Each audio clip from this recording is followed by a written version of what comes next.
ಉಗ್ರರ ಜೊತೆ ನಂಟು ಆರೋಪದ ಹಿನ್ನೆಲೆ ಉಳ್ಳಾಲದ ಮಾಜಿ ಶಾಸಕ ಇದಿನೆಬ್ಬ ಅವರ ಪುತ್ರನ ಮನೆಗೆ ಇಂದು ಬೆಳ್ಳಂಬೆಳಗ್ಗೆ ರಾಷ್ಟ್ರೀಯ ತನಿಖಾ ಅಧಿಕಾರಿಗಳು ದಾಳಿ ನಡೆಸಿದ್ದಾರೆ.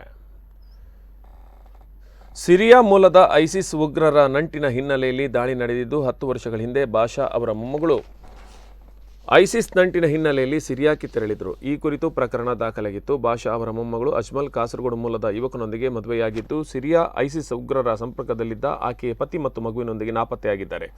ಐಸಿಸ್ ಸಂಪರ್ಕ ಮತ್ತು ಜಮ್ಮು ಕಾಶ್ಮೀರದ ಉಗ್ರ ಸಂಘಟನೆ ಯುವಕರೊಂದಿಗೆ ಮೊಬೈಲ್ ಸಂಪರ್ಕ ಇರುವ ಮಾಹಿತಿ ಹಿನ್ನೆಲೆಯಲ್ಲಿ ಈ ದಾಳಿ ನಡೆಸಲಾಗಿದೆ ಎನ್ನಲಾಗಿದೆ.